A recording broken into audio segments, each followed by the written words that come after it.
Good morning, good evening, or good afternoon, depending on where and when you're watching this message. I'm Thomas Fessler, my friends, and this is Disclosure Tonight. Happy Saturday, everybody, my friend. Happy Saturday, July 13th, 2024, as we turn our production time back to 10 p.m. London Standard Time. How about that? Let's go ahead and have some fun. We've got a great show ahead of us tonight. We've got a guest on for a phenomenal interview with Jarod Yates. He's a founder of Flux Space. He's also part of the team over at Falcon Space. We're talking about science versus Aaro, talking about the UFO debris analysis. You know, that we're talking about the same parts that Art Bell had that came from Roswell, that were actually passed on to TT. Some of them were passed on to TTSA, to the Stars Academy, and then it went to then Army, who then sent it to Oak Ridge National Labs, the home of Sean Kirkpatrick, and it came back for Aaro, and we've got a report that we are going to challenge today, my friends, because there's some important things that are leaving out of it, and this is just going to continue to build as time goes on, because the cover-up ain't going to be happening much longer with Jarod and people on this. On that note, let's go ahead and let's welcome in our audience, and let's see who the heck we have out there before we get this going. Oh, there we go. Let's go ahead and fire up the drums.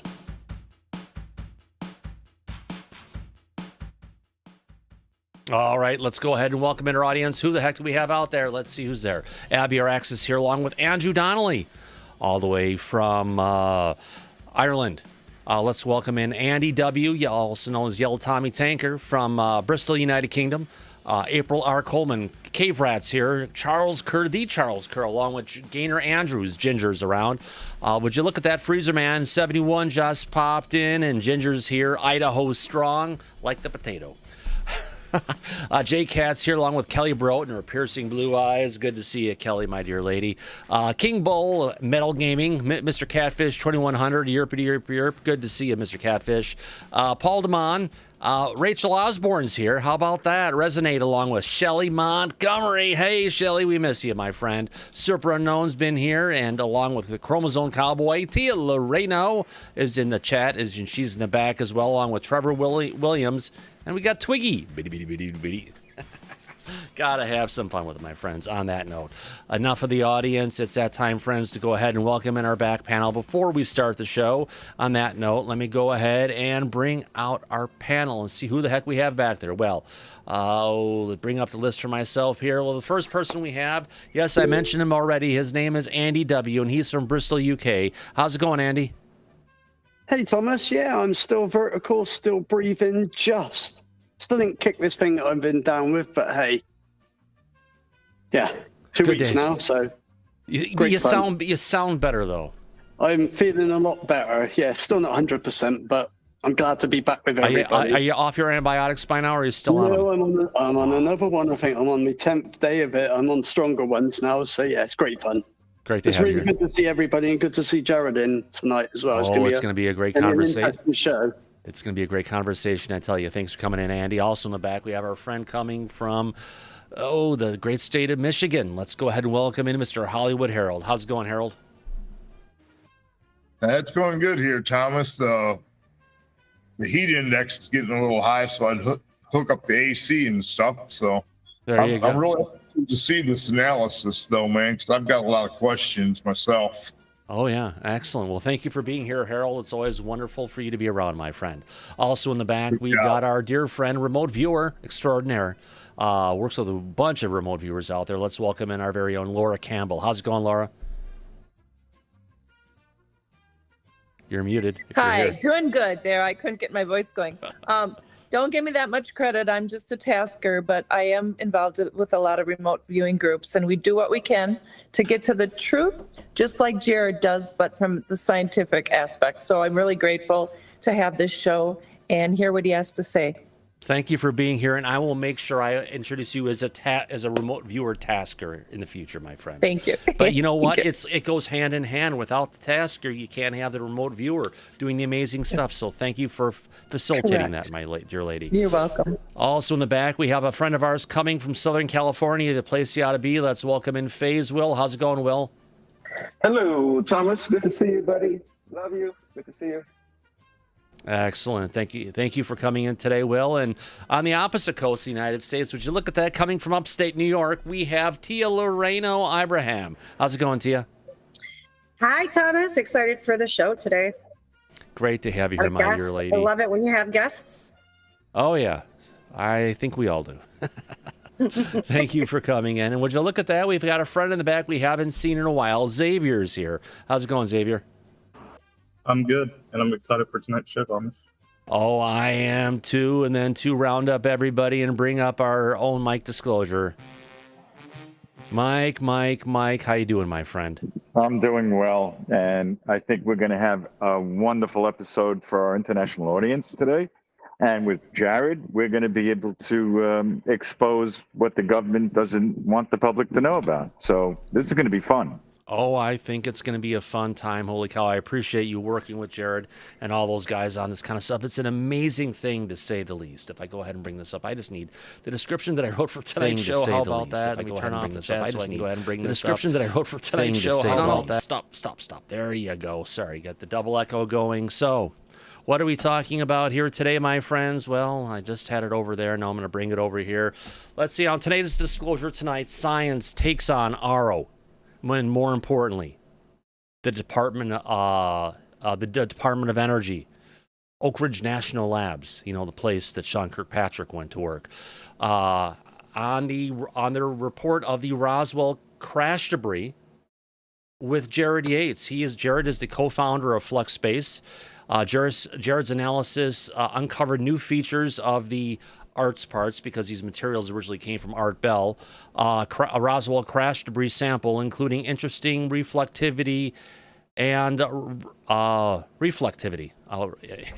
well as what appears to be hexagonal structures on the surface, and the possibility of micro or nanostructures within the material itself. Without further ado, let me go ahead and find it, and let's welcome in our dear friend, Jarod Yates. How you doing, Jarod? How you doing? Thanks for having me on. It's wonderful to have you here, my friend.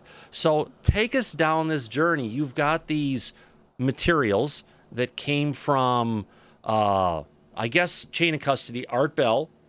Then it went to Linda Moulton Howe. And then it went to someone else. I think it may have been Hal. And then from Hal Puthoff, it went back to, some of it went to TTSA. And those materials went from TTSA to the Army. From the Army, they did their tests on it with terahertz waves and such. Then it went to Oak Ridge National Laboratory, where Sean Kirkpatrick is, and then they kicked their report back to Aaro, right? It's a long chain of custody where this is, and luckily from somewhere in the first part of this equation, you've got some of the samples that weren't given over to TTSA to do your own independent, going to be peer-reviewed analysis on this stuff as well. It sounds like an amazing time, because we always hear so many things coming from Aaro, coming from the DOD, and they're always covering everything up. But what we've got going here is you're actually working to bring out the truth and share it with everybody as you guys are figuring this out. That's absolutely right. Yeah. So I can give you a little brief rundown on what this sample is and how we got it. Sure. So starting off, Linda and Art got this back in 1996 from an anonymous source. I've started tracking down that source, but I think it's going to require a FOIA request to actually be able to narrow down to who it is. And that person may no longer still be alive, but that person was the grandson of the original guy who claimed to pull this off a piece of one of the Roswell crashes from July 3rd to July 5th, 1947. So that guy, that grandfather, he supposedly wrote a journal, but there was too much personal identifying information in that, which is why the grandson never handed it over to Art and Linda. So if we can track that guy down, we might be able to get the journal. That would be the biggest thing of anything. And of course, you get the journal, you take out the potential PII and be able to show some of the original writing about this stuff. What went on with it? That's exciting to say the least, Jarod. Wow. Yeah, it's a trip when you go through and you read the letters that the grandson sent to Linda and Art over the course of a couple of months there in 1996. The grandfather ended up spending like weeks with the one living alien that came off that crash, supposedly. I think the jury is still out, right? You got to maintain a minimal level of skepticism that, anything prior to Art and Linda getting it, we don't have chain of custody because it's anonymous, right? Right. So this thing could have been made in 1996.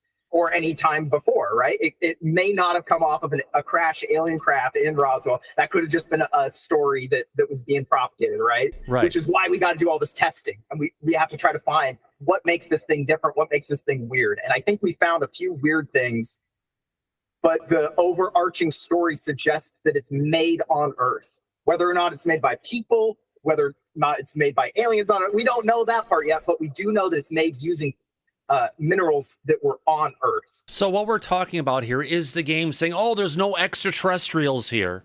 What we could be talking about is what Hal Puthoff calls it, is the ultra-terrestrial hypothesis, or I like to call it the ancient terrestrial hypothesis, so other people understanding it. We're talking about either an old civilization that evolved on the planet, maybe hundreds of thousands or millions of years ago. It survived and has been here for a long period of time, hiding in the shadows around at least humanity at this point in time and other incarnations of humanity going back. Or potentially they came here a long time ago, settled on this planet, and they maybe have been involved in humans and the curation of all the life we have on this planet as we know it. That's one possibility. You know, there's a lot of different hypotheses out there for how exactly it could be that non-humans or different types of humans that we don't really think of as today humans might have been making these things. They could have shown up recently, like the 1800s. They could have shown up thousands of years ago. They could be time travelers. They show up whenever they want to show up. Like, the jury is still really far out there because we don't have enough data yet. Yeah. It could align to the ancient texts of the Mahabharata coming from India, where they're talking about the gods in the skies on their sky chariots and they're fighting back and forth. Remember, we have like 1490s, 1480s, where we had that battle that took place, I believe, over Germany or Belgium back in the days. And there's that wood plank that was carved to go ahead and commemorate when this actually happened. So there's a lot of points in ancient history, even going back to what we see in the desert Southwest and in Australia. And there's a lot of cave paintings and stuff that clearly look like they're not just being artistic here. It looks like they're actually painting pictures of light beings and other stuff. And it's not just in one place, it's in many places around the world. So one time, yeah, but in this disconnected society we thought we had, there's something more there. Yep, we definitely have had visitations for a long time. We may have had visitations by different groups. It may not be the same group visiting us over and over. Yeah, I think that was recently brought out by Carl Nell. I think he actually confirmed what Rick Doty has been saying for a while, that there's at least 5 different species or races that we're aware of on this, that are here on this planet with us at this time. So going back to how we got the sample. Yeah. So Linda and just to show everybody really quick about the sample and just how big it is, so everybody knows, no, it's not a big chunk or something. We're talking about something really small here. And how small are we talking? Let me go ahead and bring up the desktop document. Here we go. Let's bring it up with Jarod right here. We're talking something really small here. We're talking about something that's a fraction, several millimeters by a millimeter or two. It's a relatively small object.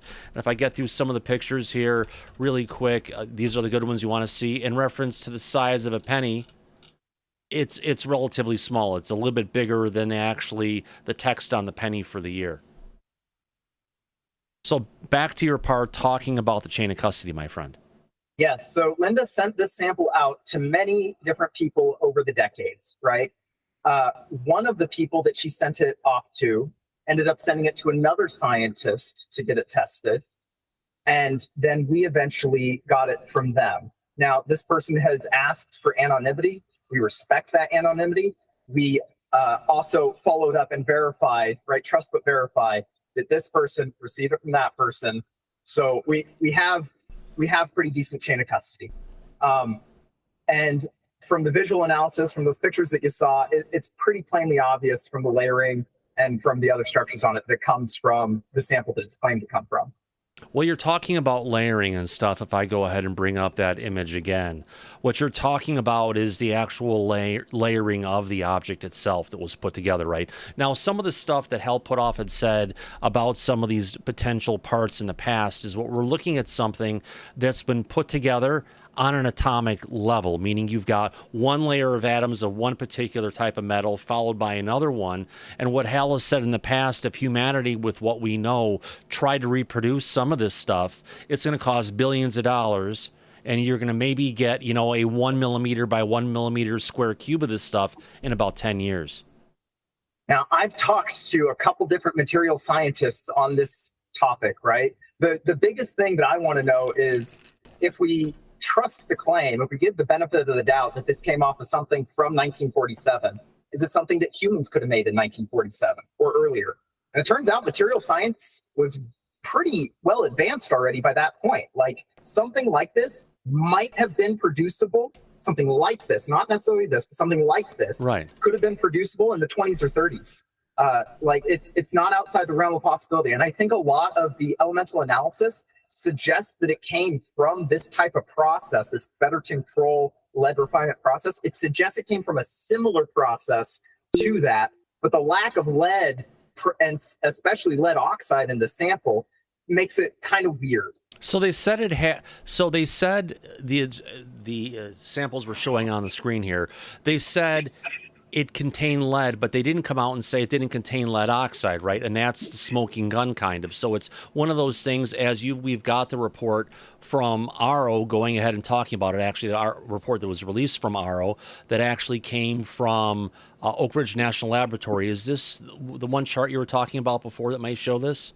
Yeah, so in that table 1, you can see it's got the element in one column and the average in the other. This is a weight analysis, not a parts per million as other studies have been.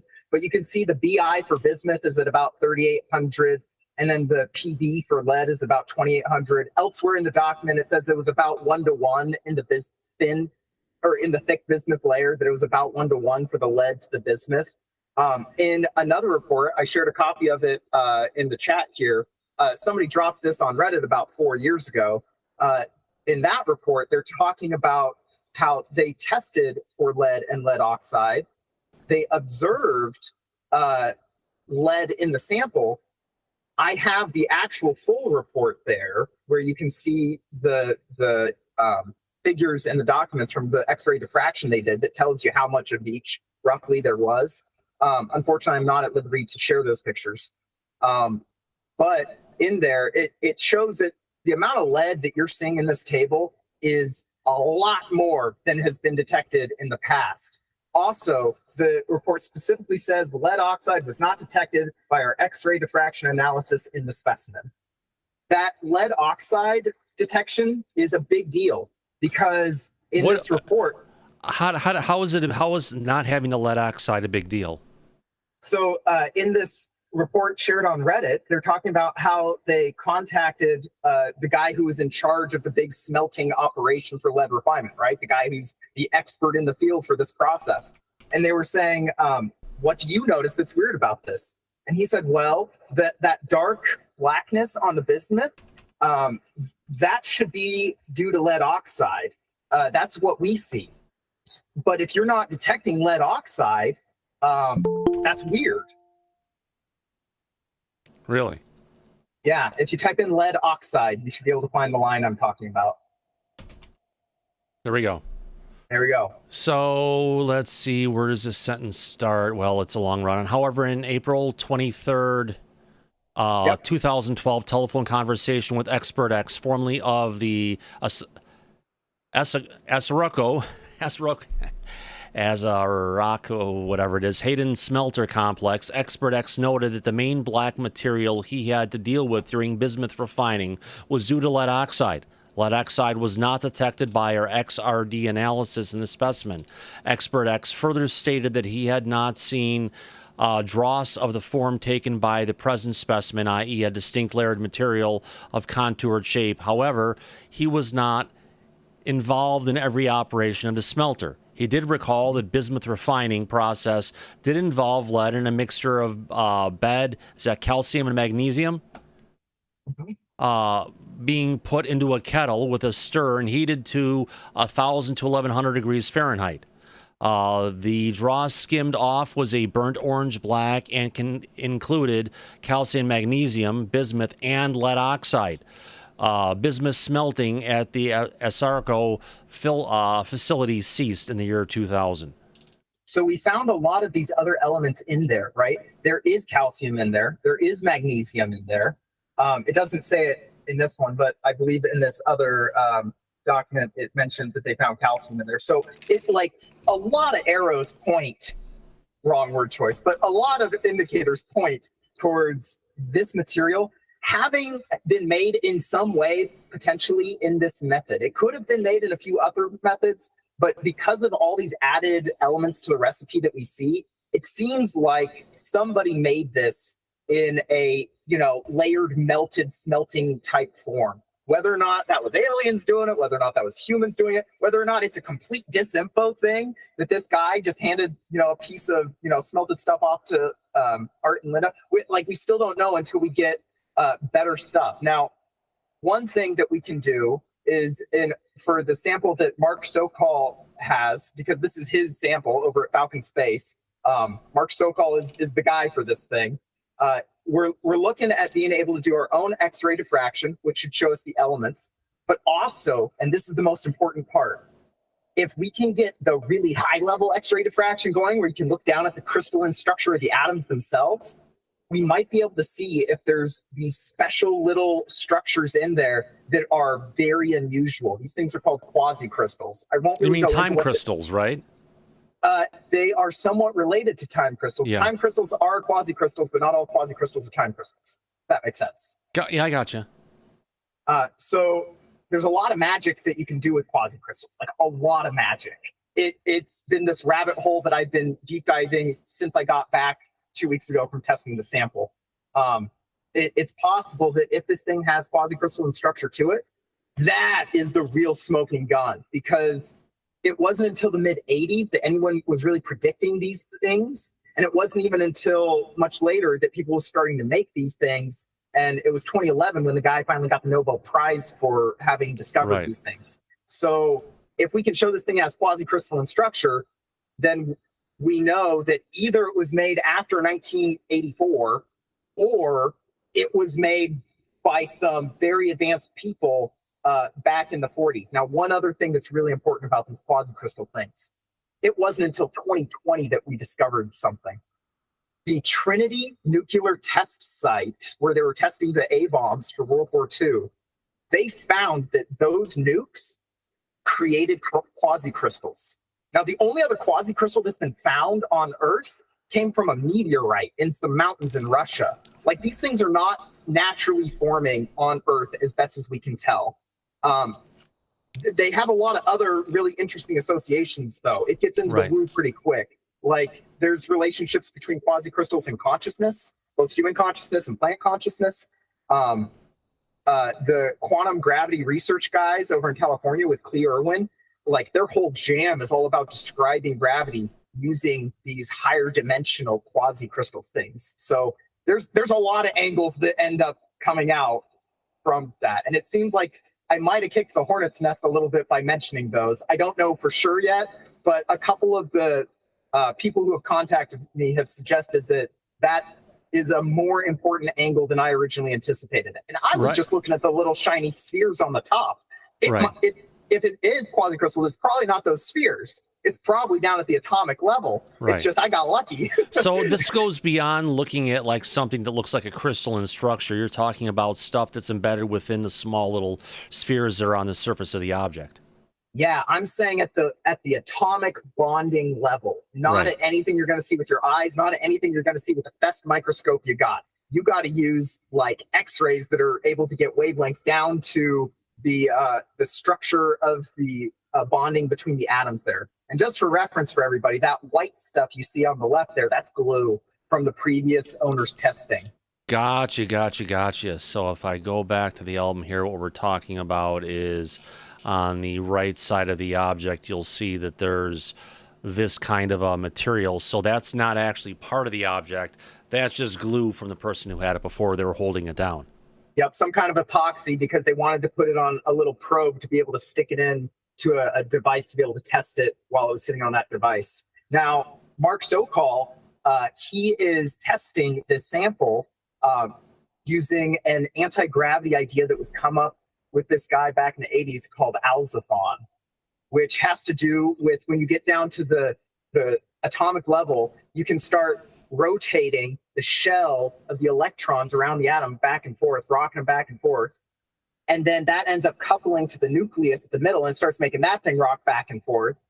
And the idea goes that if you can get these things in a certain state of resonance and then slam it really quick with a pulse of energy, it starts this gyroscopic force inside all the atoms. And then as it winds down from that gyroscopic force, during that wind down time, its inertia and its gravitational attraction is reduced. So it's a really interesting anti-gravity idea. And that epoxy on the end, that's what we're going to use to be able to put it into the machine to be able to test it in this way. So we're almost talking about kind of, if we're looking at this from this aspect, if you were to go ahead and let's say hit it with a terahertz wave, which they've talked about hitting these things in the past with the terahertz wave, that's potentially an exposure to a particular frequency of energy would cause these particular materials to basically lower their gravity level to almost, allow, like when we see a lot of UFOs up in the sky and things moving around, they're not subject to our gravity.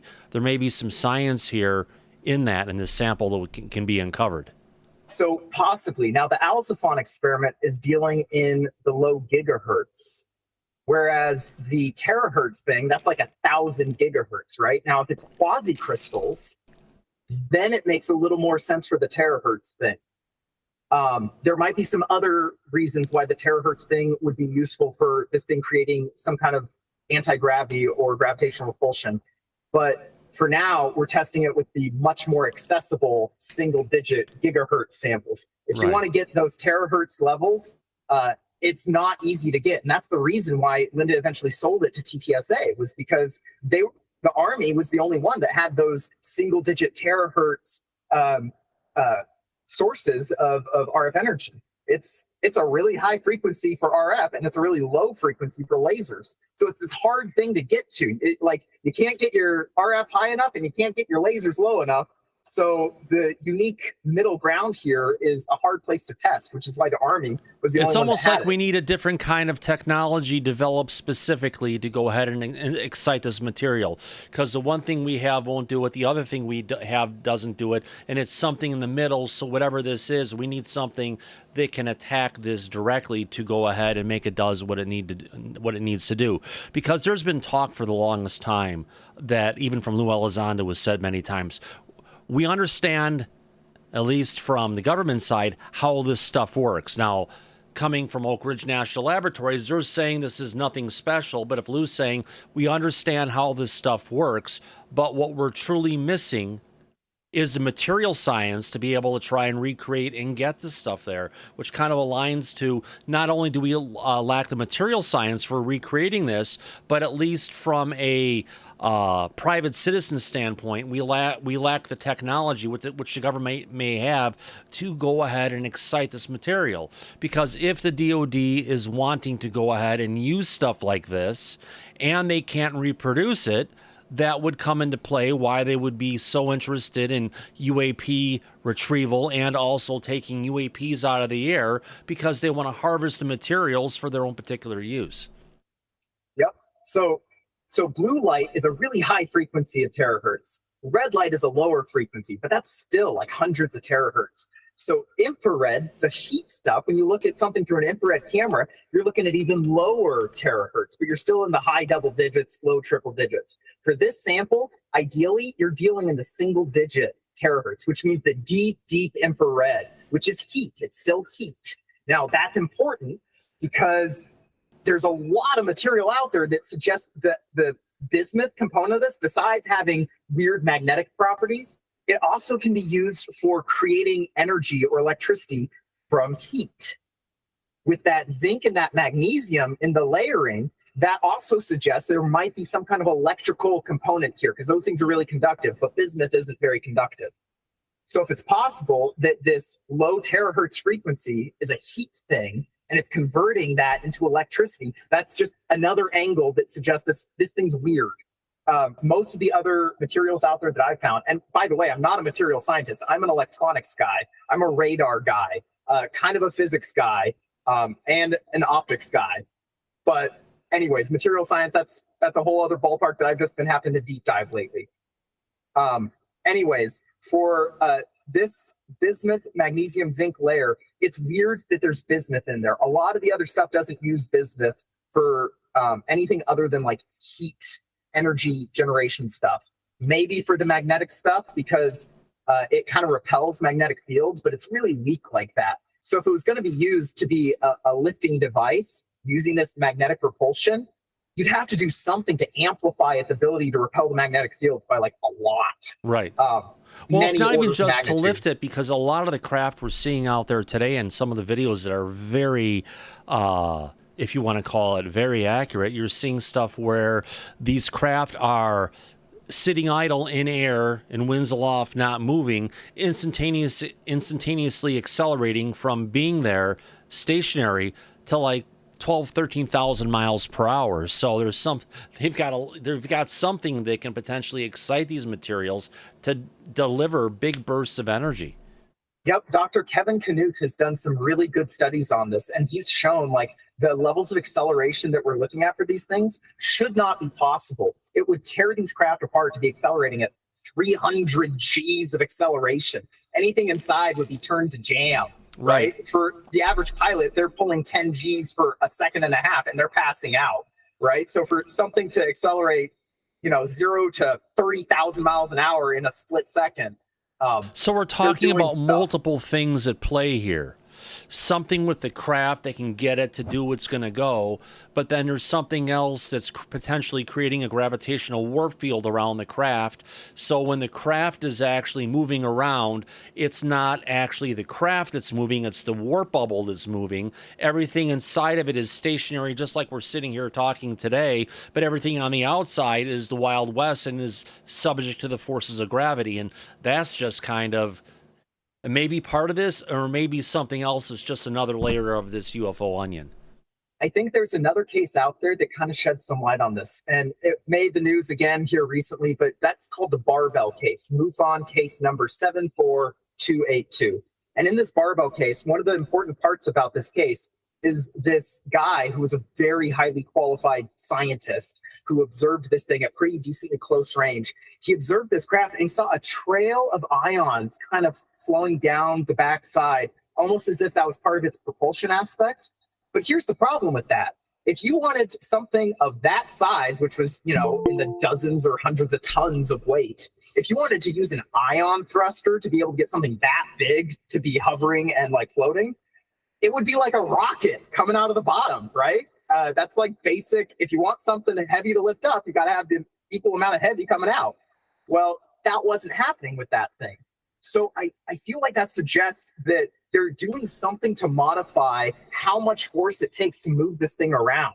So they're giving it a really light push from this little cloud of ions, but because it's almost massless, it's like it's able to create a really strong force on the thing. Yeah.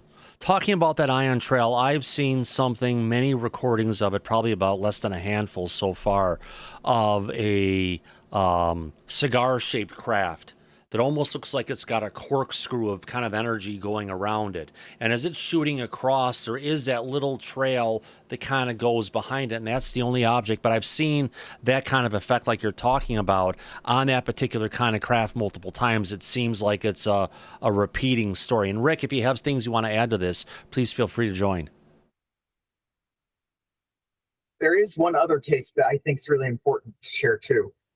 Ray Stanford, who is a ufologist that's been around for a long time. I got the chance to go visit this guy in person, and he showed me all of his stuff. One of the most important pictures that this guy took of UFO, it's called directly above the points from that thing, there's this beam, like this laser beam that shoots out immediately before it accelerates. I would suspect that once again indicates we have more than just one thing going on. It may be that it's able to change its inertia or its gravity. It's able to produce just a little ion thrust, and it's able to warp space-time ahead of it or create a plasma channel ahead of it or do something ahead of it to be able to create a path for it to travel along. Yeah, interesting. It's almost like a cavitation kind of thing we're seeing with some of the stuff that the Russians, the United States is going and experimenting with, that they're using for creating cavitation going along underneath the water, where they're putting a laser or something out up front that just basically opens up this cavitation that allows them to go much faster than they did and if they ever created that cavitation. That makes sense. It makes you wonder where they got the inspiration for some of this stuff. The transmedium travel is one of the hardest things for people to be able to explain. I think it's the Popocatépetl volcano down in Mexico. Yeah. They got cameras set up all the time because that's an active volcano, right? And those cameras are picking up a lot of cigar-shaped ones usually are coming in, and they just fly right into the side of that mountain. They got a couple of ones where the cigars are going straight down the throat of the volcano. They got other ones where it's spheres or orbs or saucers coming down and going in and out through the thing. So it's one thing to like cavitate to be able to go in water, but transmedium isn't just air to water or air to space. It's also molten lava and everything else, because it comes down to you want to get to some place on the inner Earth. You want to get to places where the humans can get to. You want to get to a place where you're going to be able to survive irrespective of what's going on the surface. It's completely a viable structure that they can get into. Yeah, it's one thing for this stuff to be able to go into water. It's a whole other thing for it to go right into solid rock and disappear.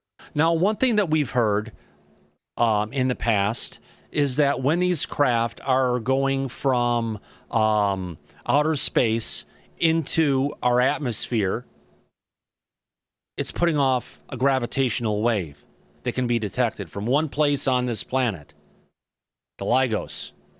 Now, you've got the other part, the LIGOS ray we have here in Washington State. The other time is when it's going from air into water, it's also creating that wake in our gravitational waves that we are able to detect. Not necessarily specifically from that one point saying exactly where it is, but we're able to detect the activity. Yep, and Ray Stanford back in the 70s, he was detecting these gravitational waves using gravitometers. And it was very interesting. There's actually a frequency to these gravitational waves that they're putting out. I think there's a lot of good data yet to be gleaned by all the different citizen scientists out there who are trying to do their best to crack this nut. The nut is far from being cracked. No, we're just exploring the outer shell and saying, hey, this is a nut. Let's figure it out. Let's see what's potentially inside of it. That's the exciting part. It's science. And it's different from the science of, let's say, Avi Loeb is saying, is this is what we know. This is how stuff should be. And everything should be inside of the box. And what we're doing, what you guys are doing is saying, forget the box. Let's figure out and let's see where this takes us. And if it goes outside of what we know, that's what the discovery of science is about, right? Absolutely, absolutely. If we can end up getting enough resources pointed in the same direction towards solving this problem, it's probably going to get solved a lot faster. And it seems like the momentum is picking up steam pretty rapidly on this front. Now that it's kind of agreed that this does exist, and we've agreed in kind of what forms it seems like it exists, the data is really starting to pour in from all these different sources. I believe we had a source over in Ukraine where they had a telescope and they were using that to measure it. We have other folks who are using a bunch of multi-sensory facilities to be able to track these things. Well, actually, in Ukraine, they're using off-the-shelf like Canon EOS or Sony cameras, digital cameras at different locations, and they're shooting up from different places, let's say 50 kilometers apart, and they're looking at the same spot, and that's where in Ukraine they're able to detect something called the phantoms, which are black objects, which don't reflect any light. If anything, they absorb light. And they have the other one called the cosmics, which are objects that are moving, in the sky. They're putting off a brilliant, call it like an orb or something to that extent. And the research that they've done there is phenomenal. And what's great about it is after they put their first research paper and came forward, it was Sean Kirkpatrick who went knocking on the door of Avi Loeb saying, hey, Avi, I need you to write a paper potentially to go ahead and debunk anything that's coming out of Ukraine and show that it's bunk, because we don't want that information getting out. But if that's the case, that particular action by Aaro and Avi Loeb truly shows that there's a there to some of these observations that people are getting. Yep. And you can't really trust the webcam videos or the cell phone camera videos anymore, right? We're getting to the level of deepfake now. It's going to make it impossible for you to be able to believe anything that you're seeing with your eyes on the internet on a screen anymore. Yep, which makes it all the more important that we collect other forms of data. Now, people should keep taking those videos because you might find other weird stuff that helps us fit this puzzle piece together. But for these alternate methods of tracking, there's another thing called passive radar, which is this idea that you can have a little antenna that's just measuring all the different frequencies from GPS and cell phones and Wi-Fi's and all that thing. And anytime something passes in between the source and that antenna, it's going to end up giving off a little shadow, an RF shadow on that thing. And so if enough senior citizen scientists ends up getting these things set on their roof with a camera pointed upwards, and you're able to start triangulating and tracking the motion of all of these crafts, you can combine all that data using AI to be able to come up with a much stronger model for what it is we're looking at. And the performance characteristics and the timing, it seems like there might be some unique timing associated to when these craft appear.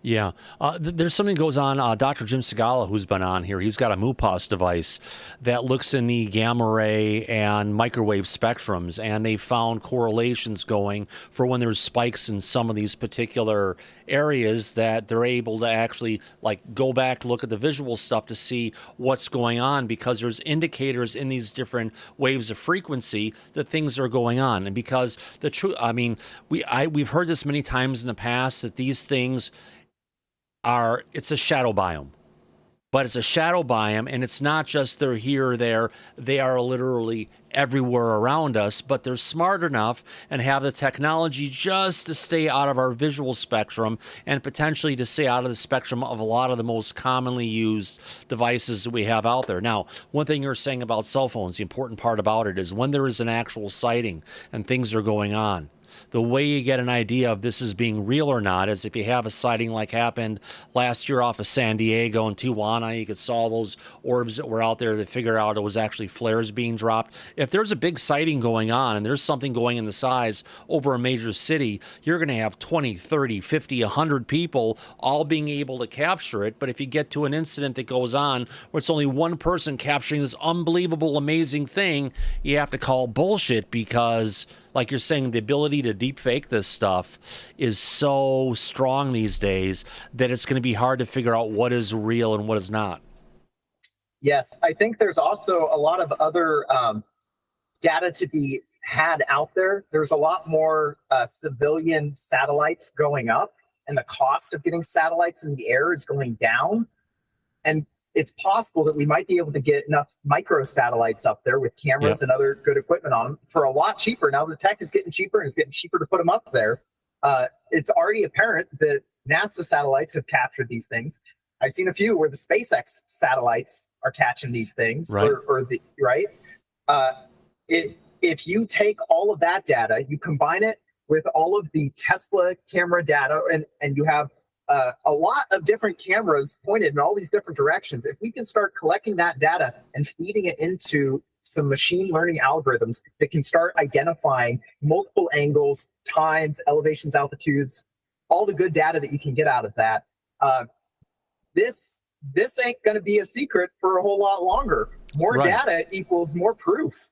Right, because if you remember, David Grush was part of the National Geospatial Intelligence Agency, which has all the satellites that are looking down at Earth to see what's going on. He was taking information from that on a regular basis back to the UAP task force and as well as to the executive branch to present information to them of what kind of UAPs were being visibly seen by and detected by our existing systems. So there is a lot of ability to go ahead and capture it, but it's the government's resistance, and they're trying to come up with the excuse, well, this stuff isn't really classified. We just can't release any of the information because of the sensitive systems that we're detecting it on. If we release information about it, our enemies are going to know about this. But the truth of the matter is, they've already infiltrated us. They've already got their spies everywhere. They already know what we have up in the air. The only people they're truly keeping it from is the citizens like us. Yep, which if they're keeping it a secret, they probably got a reason to. It's not an accident that they're keeping it a secret. It's not an accident that it all ended up going dark under the Atomic Energy Act. It's not, it makes sense that they put it under the highest classification levels possible and even created new classification levels on top of those to be able to keep this thing a secret. Well, it's basically the classification they put in place to go ahead and develop the atomic bomb. And they put that across in 1952, like you brought up the Atomic Energy Act. You want to do a FOIA on anything coming from the DOE, not even just you're not going to be able to get anything because it's an isolated tower that nobody can get into or get the information coming out unless potentially we had whistleblowers. To me, that indicates that the threat level, so classification is all about what threat level are you looking at, right? So for the secret level stuff, which is like the lowest, one of the lowest, classification levels, for that, it could cause some moderate harm, right? Oh no, we'll have to spend a couple $1 million reprogramming stuff. For the top secret, oh no, this could end up, getting people killed. And then once you go above that, it's more than people getting killed. It's like this could destabilize like an entire nation, right? If you're talking about nukes, that's a destabilizing force, right? So if you have to go above that, above destabilizing nations, there's something about this entire phenomena that is so destabilizing, has the potential for so much destabilization that they have no choice. But is the destabilization worrying about the people potentially of our game is going to be up? We're not going to deal with this pay for play that comes to energy and everything else. And the people who are the billionaires or trillionaires and the oligarchs that are over the world, they're going to lose their grip on society. So we can't bring this stuff in. And the worst case scenario is that both are true. The worst case scenario is that the billionaires want to keep their grip on power. And simultaneously, it is a very high risk thing that should it come out, not only would it destabilize everybody, but that would also result in these people losing power because you have a very unstable environment, right? So it depends how tight you get the tinfoil, right? How much do you want to say it's just the rich people who want to stay rich versus it's the, military generals that want to keep their stars versus they might be doing some actual protection that, there might be some non-zero element of this that actually is a threat of some kind. I mean, but you have to look at the military. A thunderstorm is a threat. A seagull is a threat. And, a person walking down the street towards the military base is a threat. They look at absolutely everything potentially as a threat. So if they're seeing this, saying, oh my God, what are we going to do if people in the country realize that we don't have power over the skies? We don't have control over our lands or our oceans. What's our people going to do? And honestly, I think nothing's, the information will come out. People will talk about it and people will go to work the next day and say, you know what? There's a little bit of a difference. Maybe they're concerned about religion or Christianity or something like that, and where it could potentially go because of it. It's an open game, but you know what? I think our world is in a state right now with where we're at heading into the end of the 12,000 year cycle where everything gets mixed up. I think we're about ready to be able to handle the truth at this point. What do you think? I think I have one more example for the potential threat. It's likely there's multiple angles to the threat, but here's the best example. And I think Kevin Knuth has kind of gone into this a little bit. When you're looking at a craft that has the ability to go from 0 to 300 Gs, right? 0 to 30,000 miles an hour like that, the amount of energy that's required to make that happen is like more than the biggest nuke we got. But that's based on our thoughts of how energy works and gravity works and everything. But if you get it down to the way they're doing it, they may have a box that's the size of and puts out the power of a microwave oven, and that's all they need. If it was a low energy device, perhaps. However, a lot of the landing sites, Ted Phillips, who was one of the lead investigators for many decades, this guy went and personally investigated like 10,000 different landing sites, right? Radiation is often present at a lot of these sites. Yeah. There's another story about this scientist who was blabbing back in the 50s, and it made the newspaper. He was saying, we recovered a crashed craft over in Utah here recently, and it had a bunch of deuterium or heavy water on it, which is only used for nuclear reactors, right? The iridium that Linda Moulton Howe talks about being in the outer layer of the Roswell craft parts material, once again, is indicating there's a nuclear element to this. So what I'm trying to get at is that when you take the holistic view of all of these different radioactive elements to this thing, combined with the fact that it takes, according to our calculations, there's no two ways to cut it. It takes a lot of energy of some kind. Even if it doesn't take a lot of energy, there might be a way to convert this thing to be able to create a lot of energy, which makes it a weapon. If it could be used as a weapon of that scale and that magnitude, I don't know. That just, to me, that suggests that it seems there could be enough of a reason to keep it secret, if for no other reason than to prevent the likelihood of it being used as a weapon, which I've heard in the more woo circles for the alien contact stuff, that's part of the reason why we haven't been granted this technology worldwide, is because we'll use it as a weapon. Good. Exactly. We're a bunch of monkeys playing around with swords. Yeah. We're just going to kill each other. You can't trust us, because there are enough bad people out there. If they get their hands on it, they're going to use it for the dirty deed, whether we like it or not. But the truth of the matter is, UFOs are not just a problem in the United States. It's a global issue. Crashes just don't happen in the United States. They happen globally. So if we have this stuff, it's safe to say the Russians have this stuff. It's safe to say the Chinese have this stuff. But we're all working, trying to figure this out, because we're afraid of humans versus humans, of how we could use it, versus saying, hey, humanity, we need, shake up, wake up. We need to come together and figure this out as humanity together. And that's the only way we're going to be able to figure it out, to go up against potentially what this stuff is. You know, it's like right now, everyone's trying to do it on their own, but truly we need that this global partnership, that if the citizenry knew about what was going on, everybody would demand it. But then that starts breaking down country borders and everything, and brings people together in a way that a lot of governments don't want to happen. Yeah. And the last part of this that I'll say is intentions, right? If there was a terrorist group that we couldn't identify any of its members, and we knew that it had this technology, and we didn't know who this terrorist group liked and didn't like, it would be a big problem, right? That would be the kind of thing that might not make the news, because a lot of people would get scared because, wait, is it us that they're after? Are they after other people? Are they on our side? We don't know.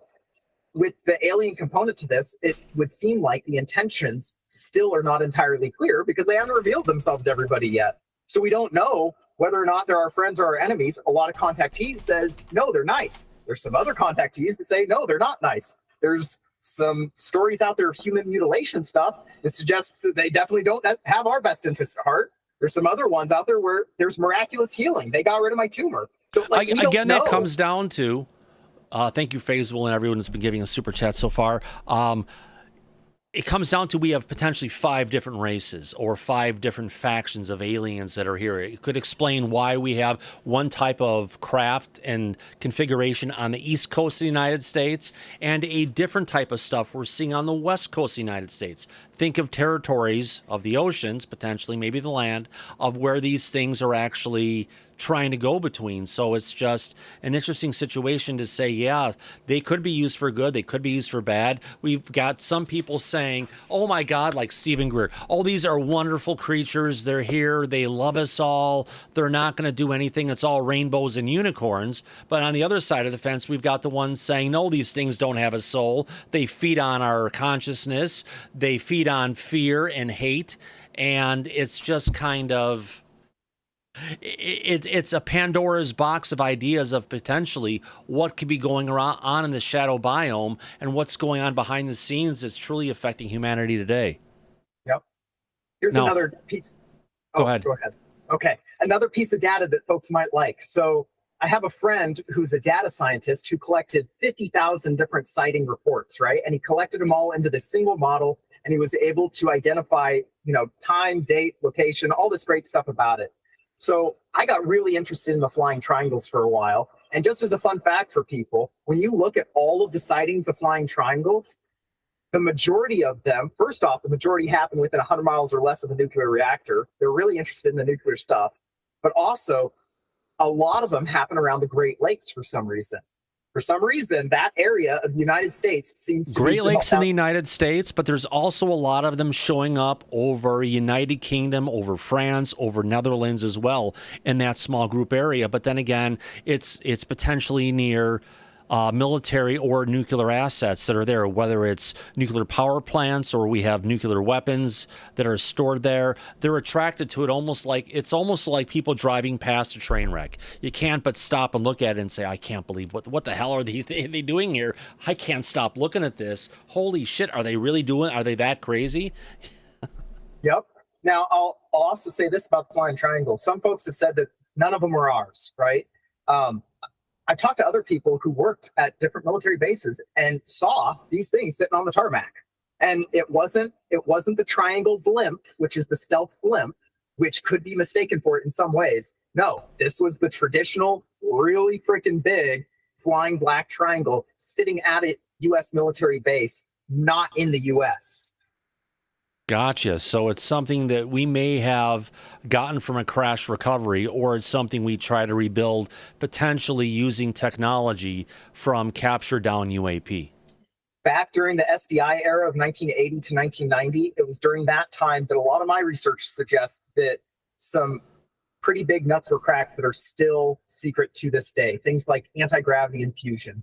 And it would be really, really interesting if we get more and more disclosure happening about what kinds of technological advancements were done during the 80s, when the US was spending a lot of money on laser and optics research, as well as fusion research, as well as a bunch of other really fancy stuff that I don't think they can talk about quite yet. But yeah, a lot of advances back in during the SDI days, that's when Reagan was talking about, he talked to the United Nations. Wouldn't it be interesting that if we had a threat come from space that would bring together and unite humanity, like he was kind of hinting towards, information that he had access to?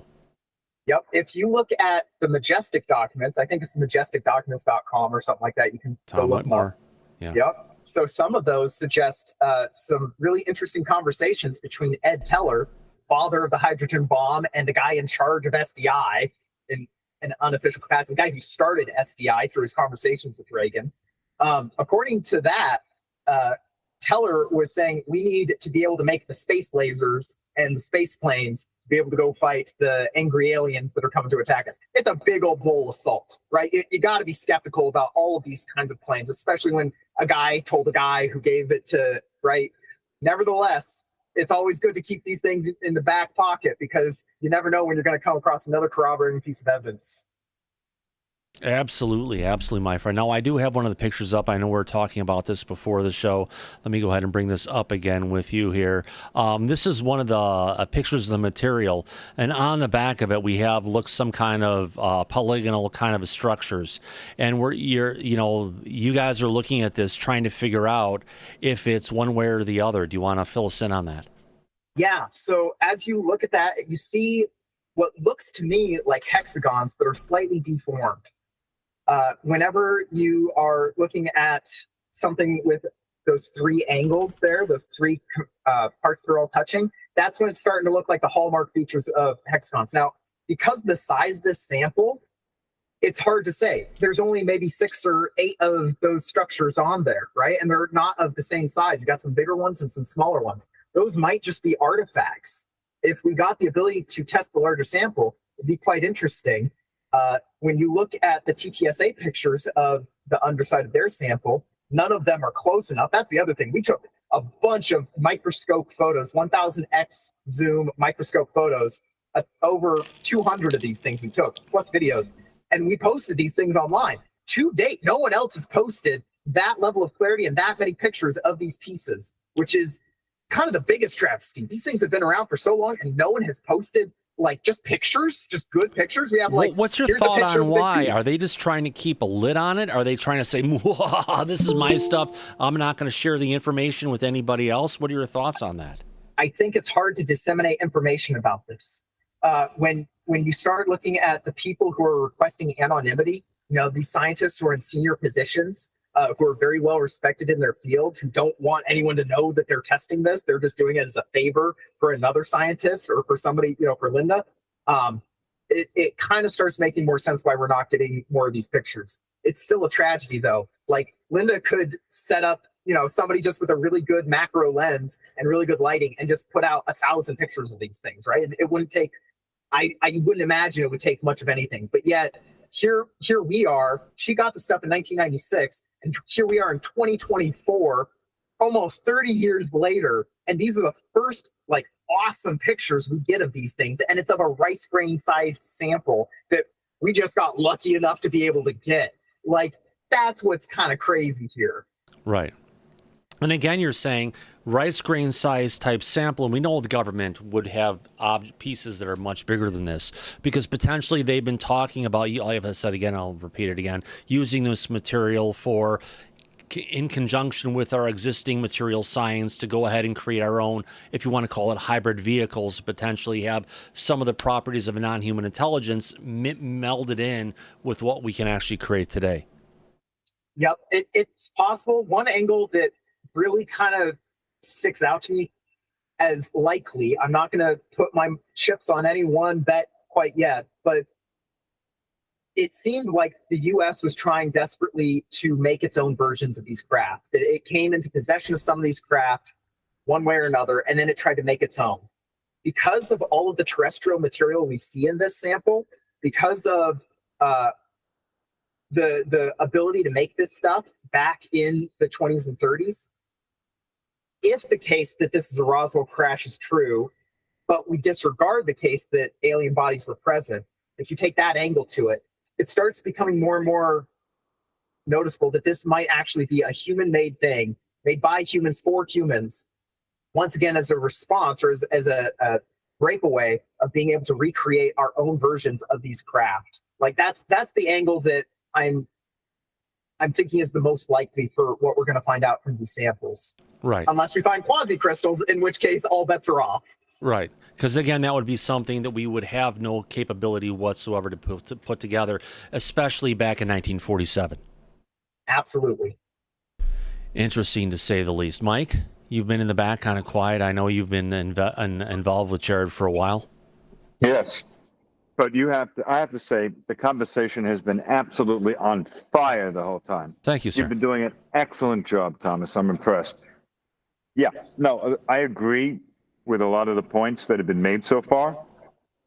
And I understand the direction that Jarod is going in with this. Jarod, what do you think the next step is going to be as far as getting further data on this material to indicate one or multiple functions that this material might be capable of, in your opinion? I think the two big tests that are remaining that we're going to hopefully be able to get are X-ray diffraction, which is going to tell us the isotopes, the makeup, the chemical makeup, as well as the lattice structure, whether it has quasicrystals, as well as scanning electron microscope. Now, the scanning electron microscope has already been done a bunch of times. It was done by Linda. It's in her book, Glimpses of Other Realities 2. That's where she has a lot of the initial data from the first year or two of testing this thing. And then we have that other Reddit post that we were talking about earlier that has the breakdown of another scientific. There's scanning electron microscope pictures in that aren't available to the public. And then we have the TTSA, scanning electron microscopes, where all those are worth, if you can trust those. I don't know if you can or not yet. So I would really like to see our own scanning electron microscopy done on this so we can look at the microstructures of this thing. We can see if indeed it is the same sample, which we're pretty sure it is. And if indeed we can see if there's certain tiny little structures in there that will indicate its function, not just how it was made, but its function. If it has these little spiny dendrites coming off of it, that could be an artifact from how it was manufactured, but it may also be an artifact from how it's operated. And being able to determine with precision these dendrites, these little fingers at the super microscopic scale, that should tell us a lot. Right, and you and I have also talked privately about the work that Dr. Hal Puthoff has done with this material. I believe he did perform some version of XRD experimentation on it as well, right? He did. Unfortunately, there's different kinds of X-ray diffraction. Like I was saying, one way you can use it just to see what's in the thing, what's it made of. Then there's this other way that you can do it where you can look at how the atoms are arranged. If these atoms are arranged in this quasi-crystalline structure, I'll bet dollars to donuts that it's going to be one very specific type of crystalline structure, not just quasi-crystal. There's different kinds of quasi-crystals. You have ones that have 5 symmetries. You have others that have 10 symmetries. You have these different numbers of symmetries for different kinds of snowflake quasi-crystals, right? It's going to be the 5-fold one because the magnesium and zinc, when you look at that meteorite sample from Russia, it was aluminum, magnesium, and copper, or aluminum, magnesium, zinc. magnesium and zinc, when you put those two together, you get this fivefold symmetry. And the research that I've been doing on quasi crystals is suggesting, very strongly suggesting, that there's a magical thing you can do where you can take the mass of an electron, and by running it through a quasi crystal, you can make that electron heavier. If you can make the electron heavier and you can shoot that electron around, now you have an ion thruster of a type that is able to spit a lot harder. There's a lot of other ways that you could go to make anti-gravity. Anti-gravity, there's a couple of different ways you can crack that nut, not just one. But I think finding fivefold symmetry inside there, that will be beyond the biggest smoking gun. Not just that it was made by, somebody who knew a lot more than us at the time, but also it might help us be able to engineer our own version of such a technology. I think that that's doable in the near term if we can properly identify what components this thing is made of and what structures exist at the nano atomic scale. No, I understand. But now, isn't the reverse true as well?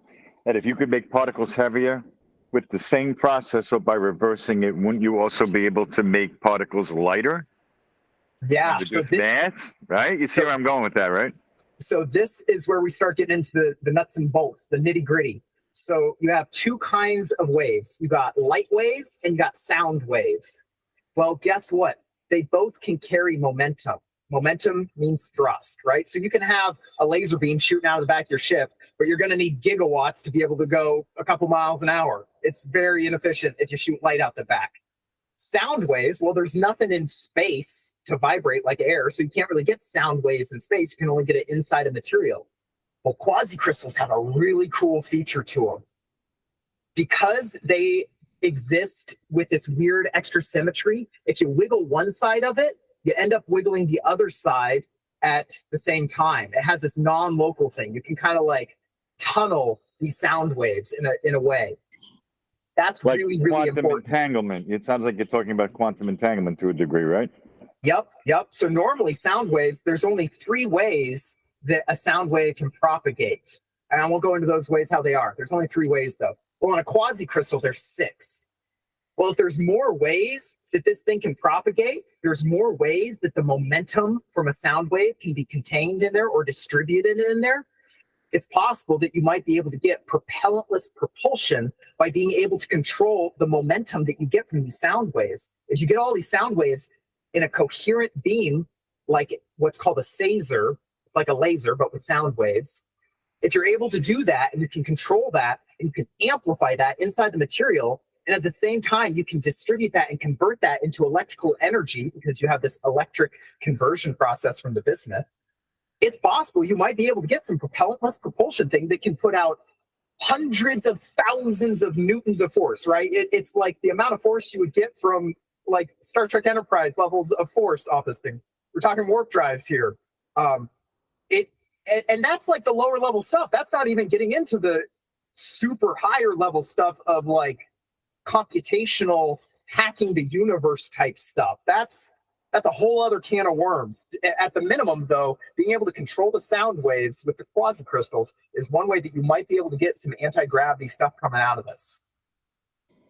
It sounds a lot to me like, and I saw the update on the Trump rally, but I don't want to get off topic right now, Thomas.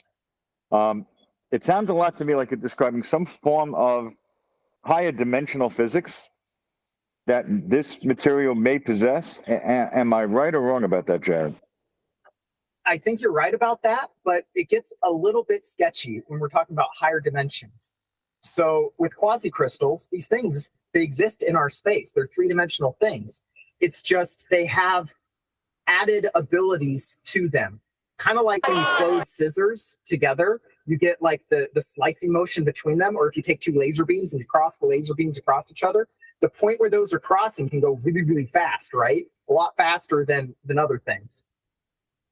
The quasi-crystals kind of work the same way, from what I understand. Once again, I am no expert in quasi-crystals other than like a book and about 100 white papers at this point that I've read.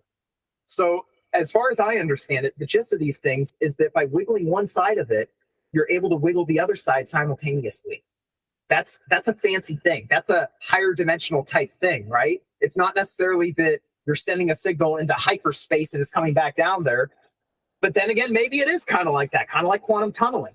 It's possible, and this is where I'm going to get into the real speculative stuff as a warning. It's possible that the universe itself operates using these quasi-crystal structures. It's possible that at the most microscopic Planck scale, the pixels of the universe, it's possible that they operate under similar rules. So what I'm getting at for this hyper speculative stuff is I wonder if it's possible that you could control the information flow using quasi-crystal in a way that mimics the way the universe controls information flow. And so maybe it's possible that you could hack the universe. You could convince the universe, wait, I'm not supposed to be here. I'm supposed to be over here, right? And now you're starting to get into teleportation stuff.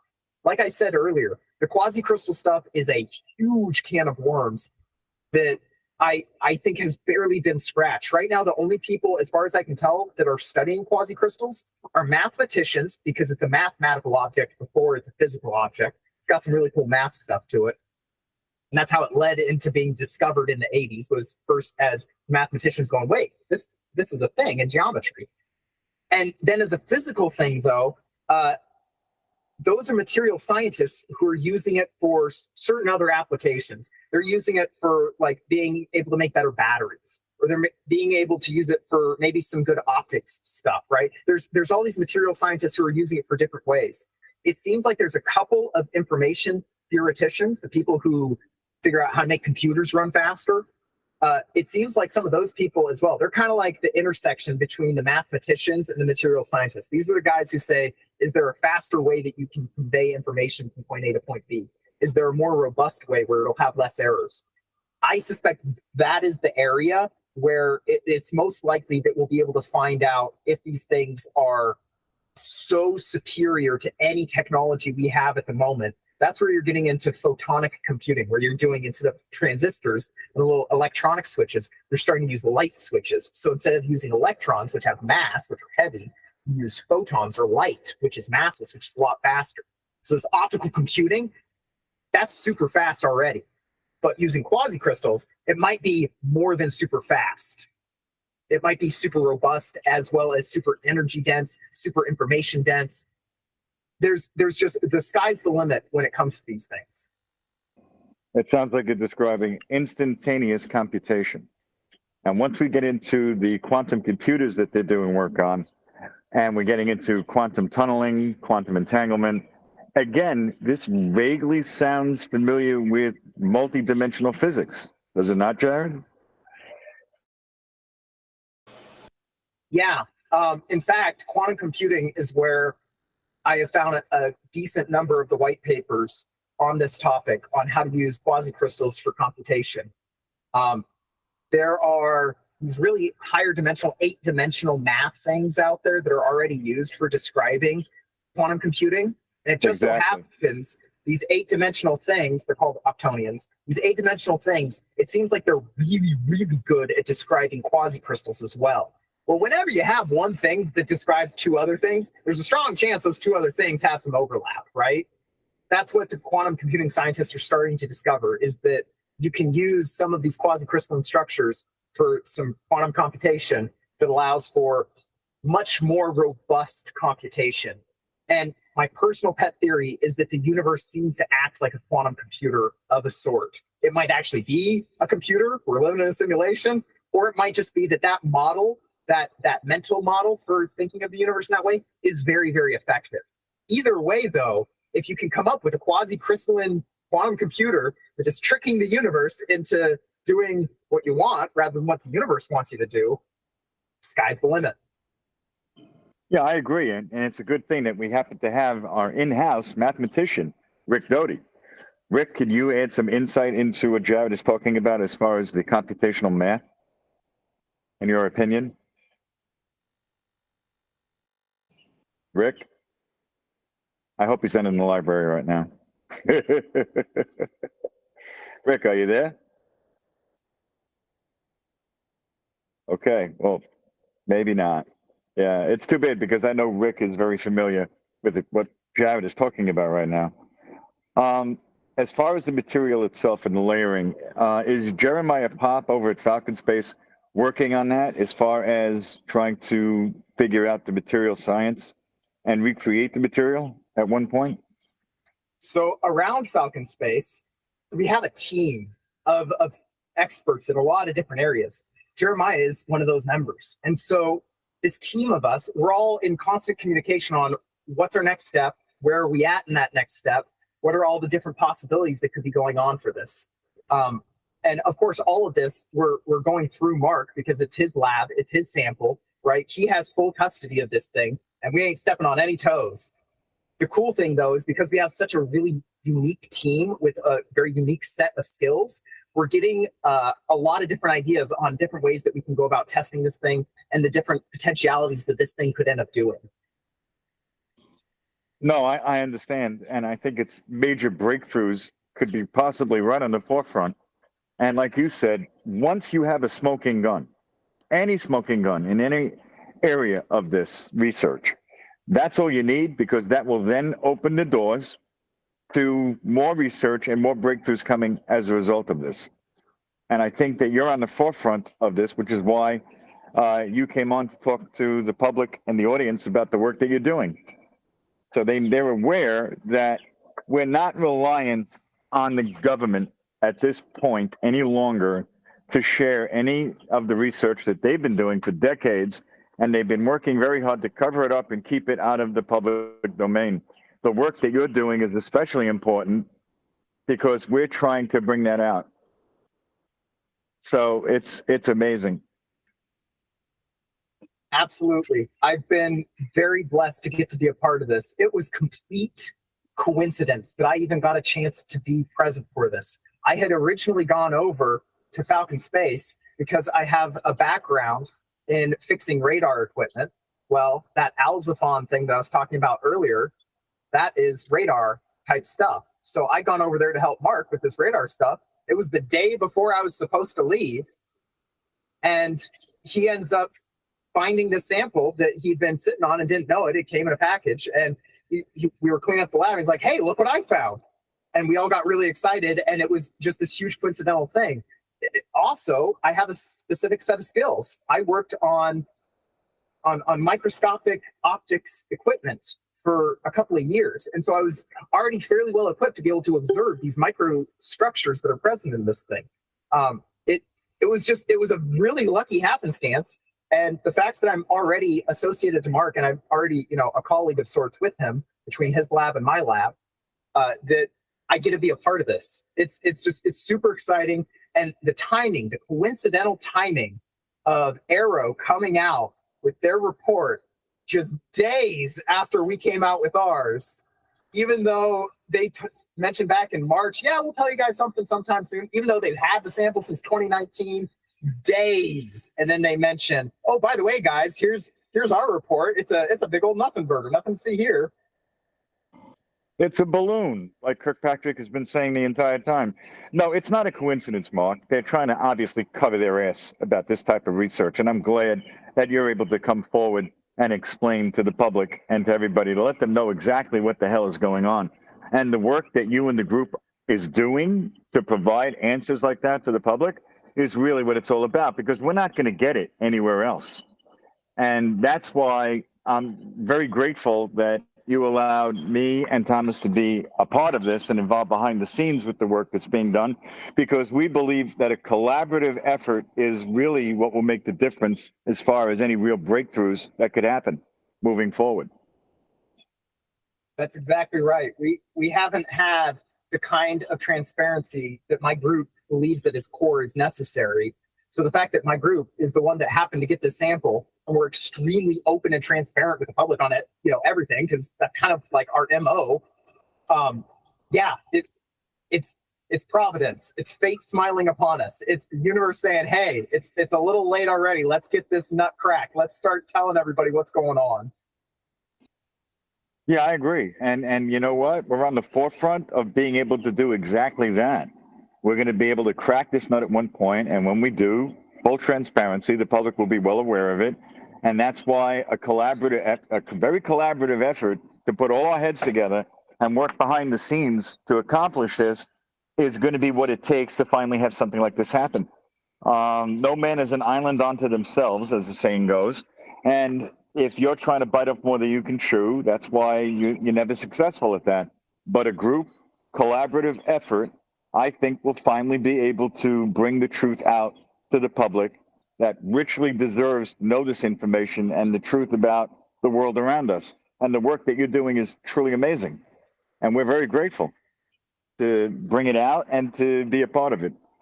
So, Jarod, that you're doing amazing work. Keep up the good work that you're doing. And it seems like you're approaching it on many different fronts, not just one. And I think that is ultimately, in the end, probably what's going to lead through to a major breakthrough at this point. What do you think? That was very kind of you to say, and I really appreciate the kind words. We're doing our best over here. We can only go as fast as we can go. So the next data that we got, those scanning electron and the X-ray diffraction, we're going to get those done as soon as we can, but we can only move as fast as we can move. So for the folks out there who might be a little impatient and trying to wait for us to, get some, you've been waiting on TTSA since 2019 and they just got it out. At least give us a couple of months here. It's going to take us, a good couple of weeks to a couple of months to be able to get that level of testing done. So we're doing our best. We're telling everybody, all of our results. If it comes out extremely prosaic, we're going to let everybody know. If it comes out extremely weird, we're going to let everybody know. We're not in this for the views or the clicks. We're just trying to get at the truth for this whole thing. Oh, I'm well aware of it, my friend. And I'm very happy that this work is actually being done. Because if it wasn't, the public would still be in the dark, as they have been for the past 80 years or more. So it's vital work, and it's greatly appreciated by all. And Thomas and I are very happy to be a part of that and try to help to bring the truth out for everybody to see so that it doesn't remain in the dark as long as it has. That being said, Thomas, I know you have something to say, and we're going to probably end this part of the interview and move on to breaking news. Yeah, just a part Jarod about this leaves. really quick before we get to this, Mike. It's about collaboration. It's about breaking down the walls. It's about bringing together citizenry and science from around the world to come together to try and figure this kind of stuff out. That's the absolute fact, and it's great to see Jarod and his team and everybody bringing this all together, because it's an amazing feat, and I am so humbled and thankful for Jarod to come out and everyone to come out and talk about this stuff today. Wow, I'm just a little bit in shock right now. There's a bunch of stuff going on in the news. Thanks for coming out, everybody. Wow. Well, no, listen, you know what, Thomas? When Jarod leaves, we're going to end the interview now. We can move forward to the end of the show and discuss what's going on in the world around us. Right. So I guess we can thank Jarod for coming and joining us and to discuss this. And we hope to have him come back soon when there's more to talk about. This has been an unbelievable conversation. Can't wait to see where this goes and other things go that are going on behind the scene, because this is amazing science. This is coming out, bringing the truth forward, where Aaro and the DOE are covering it up. Now we have a chance. You just got to be careful, Jarod. You can't let this material sit anywhere. It's got to be on someone at all times to make sure this kind of stuff just doesn't magically disappear one day. And that's been one of the other big things that's slowing down our testing, is we're trying to find places that are going to let us test this while we keep it in eyesight the entire time. Because my friend Ray Stanford, when he recovered a sample from the 1964-66 Socorro landing, he took that over to NASA to get tested. And against his better judgment, he gave it to the head scientist of the lab, came back an hour later, and wouldn't you know it, the sample's gone. And it wasn't until 50 years later that Gary Nolan gave us the results from that sample. We will not let that happen. Yes, we absolutely will not let that happen. Never let it out of sight, never let it out of the hands, never leave it sitting in a place unwatched on. If people are carrying around with it, get a couple people to go with you just in case, just to make sure this thing is going to be safe at all times. Spare no expense in the security, because the ability to bring out the truth on this is unbelievably necessary. It's a first opportunity step. of a lifetime. Yeah. Oh my gosh. Yeah. It's an opportunity, not of lifetime. It's an opportunity for humanity to start understanding what the hell the truth is. Opportunity of a civilization. Yeah. Thank you guys so much for having me on. This has been a real blast. It's been phenomenal. Thank you, Jarod. Wow. Thank you, Mike, for putting this together. It's been a great show. And I guess we're going to jump on to other breaking news at this period of time, whether we want to cover it or not. It's something that needs to be covered. I agree. Is it safe to go now, Mike? We will. No, not yet. Jarod, thank you again for joining us. We'll talk after the show. We'll speak privately. Yeah. And we're going to talk again soon. And also, you're more than welcome to come back. But I'll talk to you privately about that when that's ready. Much appreciated, guys. Thank you. Thank you so much. Thank you, Jarod. I'll let you drop off. All right, you could end the, you could drop off. Just close the window down in your set if you want, or otherwise you can listen in what's going on. Maybe you don't want to. Well, this is breaking news, everybody. This is something that just happened, was brought to my attention during the show. I'm not sure. You have to go in. The mosquitoes are going to bite you. What was that? Yeah, no, the breaking news, please. Let's get to that. Breaking news, let's get to it. There's been an assassination attempt, as you've seen in the chat, on former President Trump at a rally that's been going on, I believe, in Pennsylvania today. I have the video queued up of when this particular event happened today. It's a sad situation, to say the least, but I want to bring it up, and I've got it. It looks like there was a shooter who committed suicide. Multiple shots were fired. Hit Trump in the ear. We'll see blood on his face as he's taken off stage by Secret Service. So on that front, let me go ahead and bring this up and get it in here. Desktop document.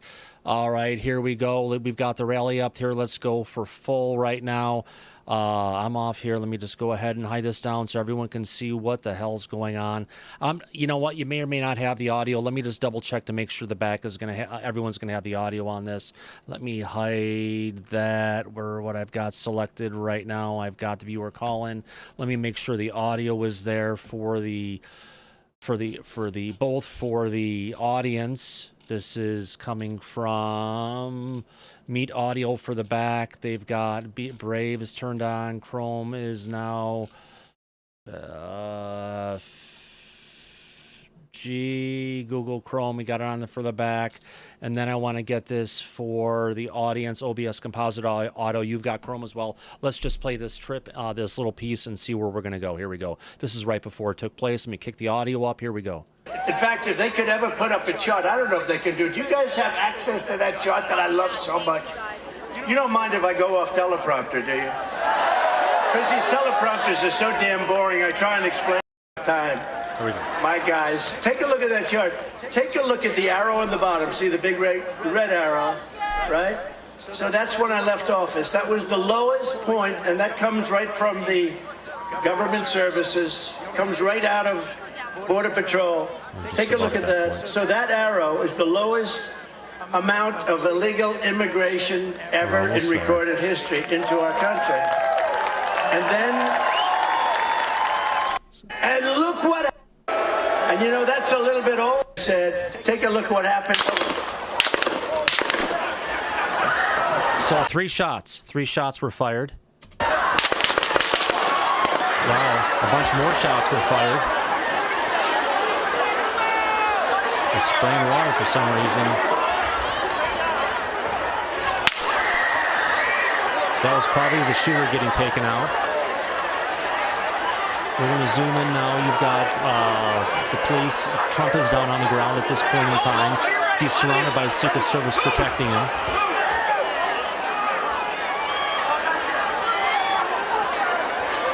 This is an unbelievable situation. First time we've had, well, maybe not, but first time we've had in recent times a presidential candidate an assassination attempt on live coverage. The first time on live coverage for that matter. Usually we never get this kind of information from what I can see.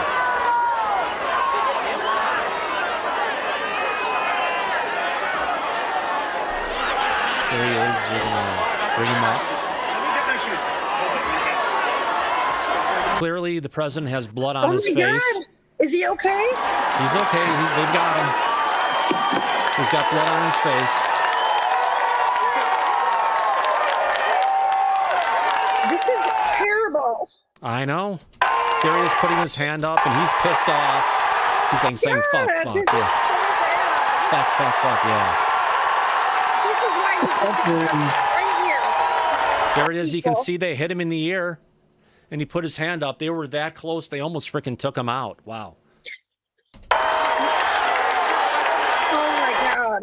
As they would say in Get Smart, they missed him by that much.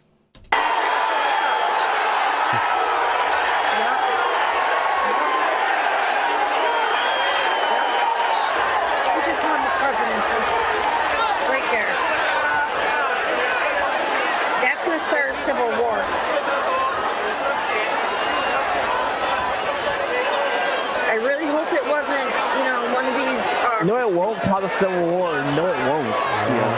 We'll see where it goes, but you know what? He's there. He made it. It's going to complicate future times. Him or President Biden's going to come out now because someone may try on the other side to go and give it back. Let's get back to the point of where he comes up. And that's what's going to start. We can see him. He's pissed off at this point again. Wow, wow, wow. I don't think this is, you can clearly see they hit his ear right there. Wow. You think that was from the bullet or from Secret Service taking him down? No, that was from the bullet, because as soon as it happened, if we go back a little bit on the timeline again. It was from the bullet, without a doubt. There were 7 shots fired in total. Really? So 7? let's go back. There's 7. Go back to where he's standing on the stage. Wow, you're really good, Thomas, because I would never have known this happened. You kept a straight face, like. Well, I was keeping a straight face during the interview when things were going on, but as I got brought to my attention as soon as that happened. I brought up the live stream from NTD and got it up there. There he is. That's the exact point when he gets shot. Let me go ahead and bring this up. Oh, he grabs his ear, right? I want to really see something that said, take a look at what happened. Oh, yep, he grabs himself. Oh, my God. Yeah. How the fuck did that man get in there with all of them cops and how? Distance, who knows? Rifles can shoot a far distance. You look, there's farms and everything, trees all over the place. And apparently, did you see that guy with the pictures with the camera? Like, he just ran up.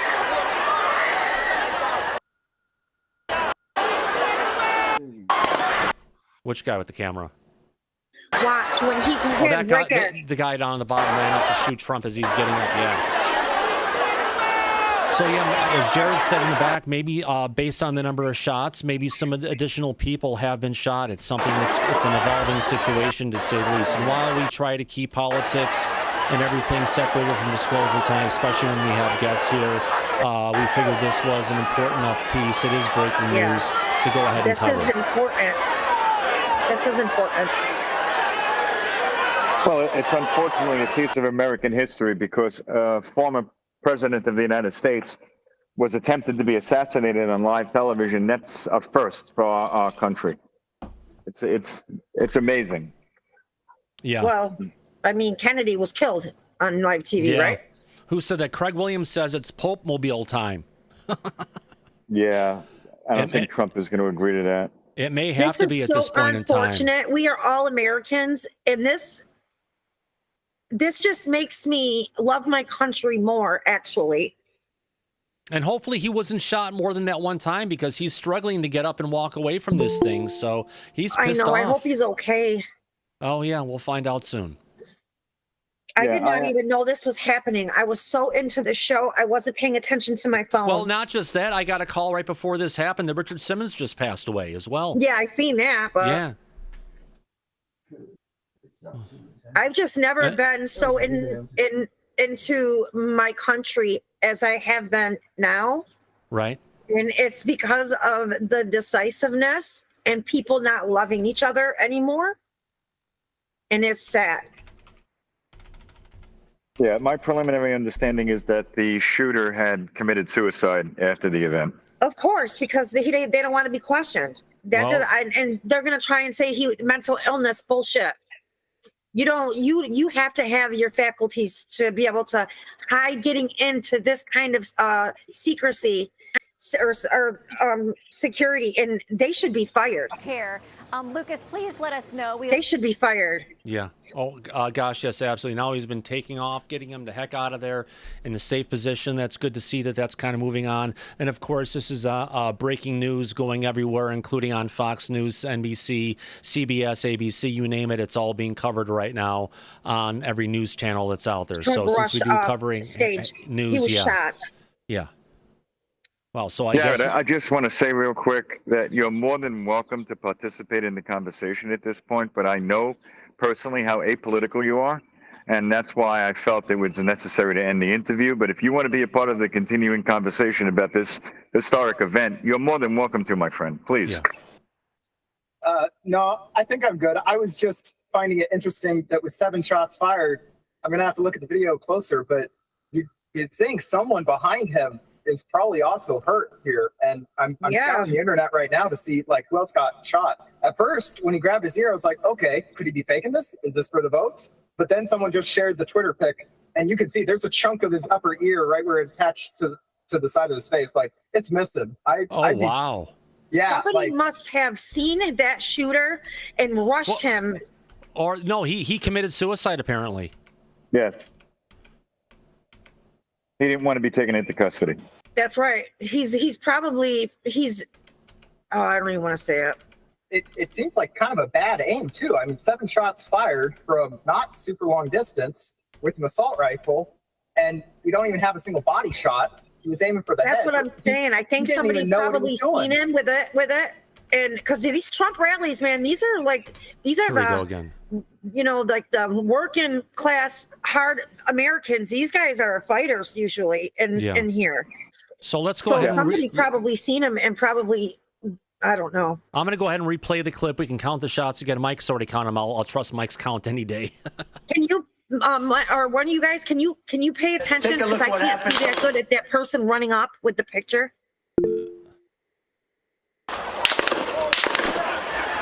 Oh my God. That's a lot. That's like 10 shots in that little bit there, Mike. What kind of gun is it? Oh, we don't have information or data on that yet. What does it sound like, Mike? A gun. Oh, it sounds like a gun. Thank you, Thomas. If you want to really see something to say, take a look what happened. So there's 3. Oh, somebody got hit behind them. See him go down right there? Yep.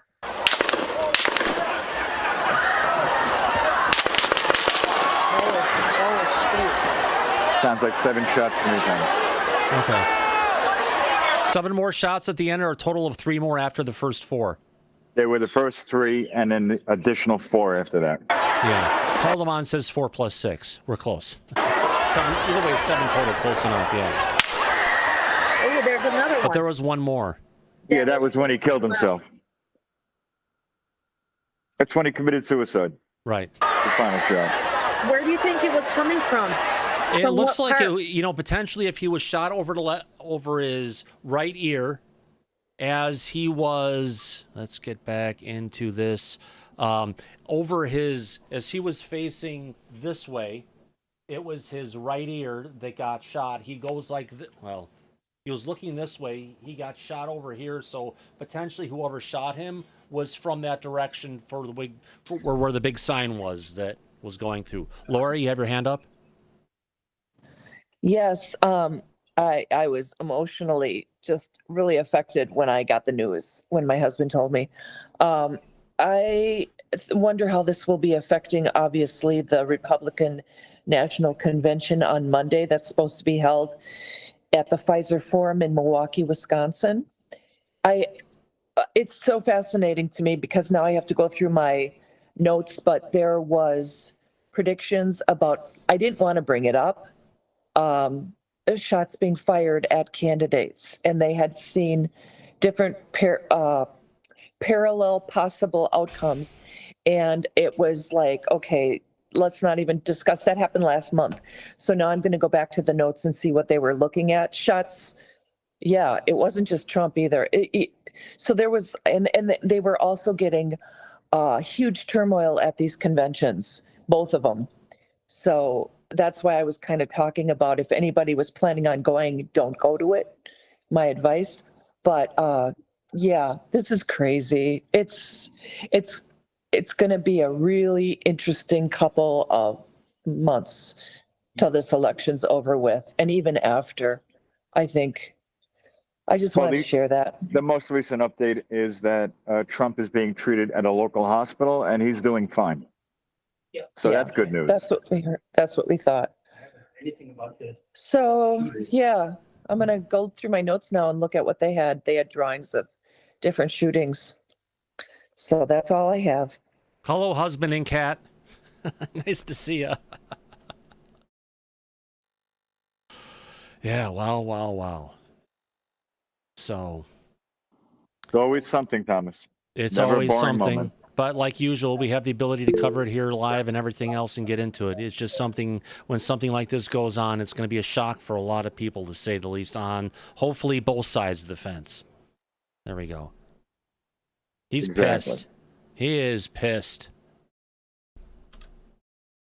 I don't blame him.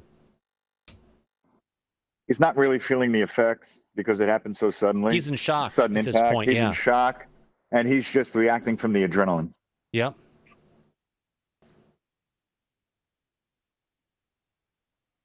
Well, something's wrong with his leg. Yeah, he just came a long distance off of the podium. Somebody's carrying his leg. Yeah, he's fine right now at a local hospital, so no cause for alarm. Can I ask, Rick, what's the protocol now in government for this? Well, Trump is not the president, so no protocol. There would be an investigation. He's a protectee by the United States Secret Service, so the Secret Service will do an investigation. Of course, local police. This is Pennsylvania, so probably the Pennsylvania State Police would do an investigation. But I'm reading all sorts of, this gets to me. You look at on the internet, and there's all sorts of things. One guy says that the shot came from under the stage, and police officers shot him behind the stage. The other report said that the shot was on a camera stand out in the audience. I don't know. I mean, people make rumors up or start these things, and now they spread. So there's usually conflicting reports. You know that. Absolutely. Yeah, absolutely. Yeah. So I just wait and see what the real story is. But this is a shocker. There's going to be repercussions. Oh boy! From everyone. Look at that crowd. Look how big this crowd is. I know. It's not like they're trying to barely fill a high school stadium. It's a huge gathering. I was noticing the size of the crowd earlier today before the show started. I think this is at a fairground in Butler, Pennsylvania. Yeah, Butler, Pennsylvania, exactly. Yeah. It's definitely going to be on camera. Somebody's got it. Everybody has their phones out. Oh yeah.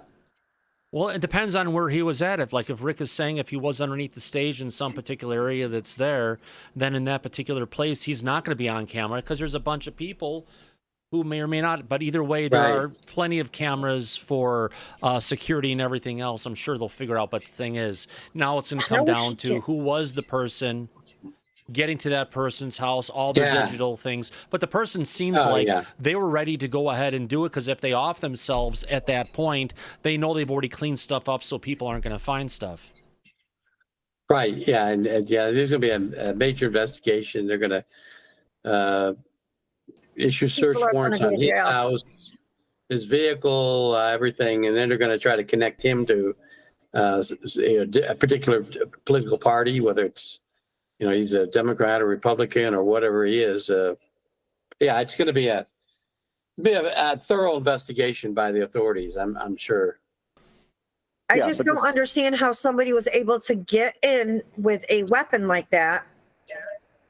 This day and age with our technology, somebody's it could have been someone who was there, part of the setup of the thing before everyone shows up. It's easy to go ahead and hide a gun at a location for someone to go ahead and grab at a later point. It's just there's a lot of unknowns going on right now. And Jarod is right. It looks like there was collateral damage from the crowd directly behind Trump. Somebody else got hit as well, but then no one's talking about that yet. Yeah, you saw that, right, Rick? Yeah, I saw that. It sounded like a 22 to me. I was going to say that, but we don't have any direct data to support the ballistics aspect of it, so I wasn't going to commit. Yeah. But yeah, it sounded like a small caliber weapon to me as well. Back to that spot. Yeah, again. Did the shooter act alone? That's going to be a major task. To find the police looking for. So did you say there was someone in the background who potentially got shot with collateral damage? Oh yeah, look at this guy right here. Which guy? He goes right down. There's a guy, and there's a woman, I think too. It says here Yahoo says there were 3 people wounded. So I don't know. Yeah. Oh, that one Secret Service got right on them. That's good. Well, yeah, they need to jump on. See, this is behind the stage. This is behind the stage, and they're spraying water behind the stage. So maybe, maybe that's, that guy with a camera right there. How did he get up on stage? That's what I wanted to know. The guy at the bottom who came up with the camera right there with the red hat, he's got a phone there and he's right holding there. it up. Andy, go ahead. Yeah, Rick, I think they weren't spraying water. I think it was a hydraulic unit from the tractor because you see whatever it was Oh, lifting. that's right. Yeah. Would drop. So, Oh, yeah. So the bullets have come from Trump's right, obviously struck him in the ear, and From then this he went side of down the and then- stage, it came from here, and it shot over here going across, bullets are and it still shot one going of the across. hydraulic lines that was holding up the big speakers. Let's get to that point where they're going to show it off to the side here. And Elon Musk just announced that he's a supporter of Donald Trump and hopes for a speedy recovery. Yeah. This has been predicted. What's today's date, guys? There it is. So there we go. There's a thing coming down. Yep, it's not water. Good catch, Andy. It's a hydraulic line that was shot by the speakers. You're right. Which basically means if you look at where that is in reference to the stage, it was definitely way off to the side of where Trump was. It wasn't coming from up underneath. It was coming out from the side. Can I also say, I'm no law enforcement or anything. We don't have guns Rick like and you I guys are. do. But it looks like the bullets have come from fairly low down. It's almost ground level to me. Ground level, Because it's, you're right, good point, because it's yeah. going up on an angle towards that. So, yeah. Yeah. I don't see that it would have come from. That's just something that somebody posted on Twitter that he was under the stage, and it doesn't look like that. It looks like he was off to Trump's right. After Over the here, Secret over there, Service someplace. completes their investigation, they're going to release more details about this, more data. Yeah, Oh, yeah. they will. Absolutely. See, it looks like somebody else back there got right there that collateral damage. Yeah, Right collateral behind him. damage.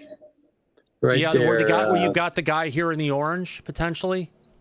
Yeah, Going down on top of he's somebody. holding somebody. He's holding something. Yeah. Yeah. It's hard to tell. Wow. And Tia, please, if you're going to ask a question, raise your hand first. Thank you. Yeah. I'll talk about breaking news. Oh, it's about as breaking as it gets. This is an historical, unfortunately, event. Not a good one. Yep. Which is and going to we covered it live here. It's going to. There's one of the camera people. You guys can't see it. Who's carrying stuff down below? You can see the. Where'd that window go? Let's bring this back down. At the bottom of the window here, you can see someone who's got their camera opportunity going and trying to snap shots of the president as he's getting coming out of it. Bunch of cameras popping up there. Fight. Yeah. It seemed like the Secret Service was a little late to the party, in my opinion. Yeah, I would say Go so. ahead, Laura. Your hand is up. Yeah, I wanted to say I was shocked at how slow they reacted. I was shocked. I've been to many political rallies, and they are all over and they're fast. And what was this? The sea-level team that assigned to him. I wanted to also share, I probably get in trouble for this, but I don't know if you could see this image, but it's shooting. This is when they were looking at the different candidates, and it seems as if it's just violence, period. It almost didn't matter which candidate. There's people targeting each one of them. And now versus even after they get elected.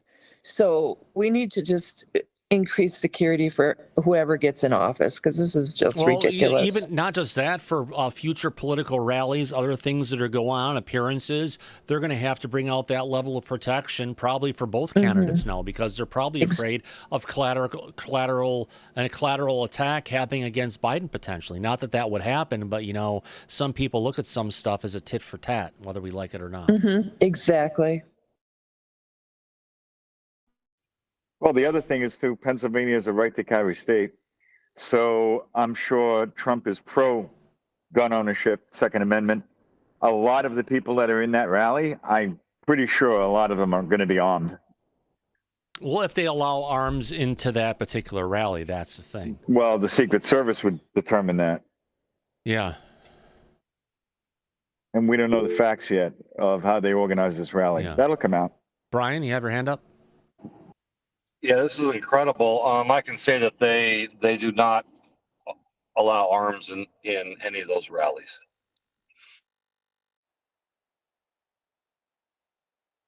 It seems to be that way.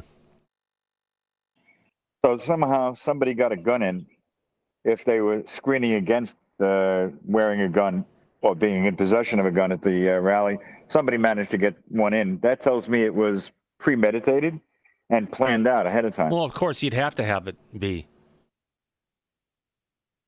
Because you're going to have to judge on the angle where you're going to go to it, when you're going to do it, and be able to get to it. But thank God they hit him when he was this way, and they didn't hit him on his head and frickin' just take him out completely. Yeah. Okay. So we were right about the collateral damage aspect of it.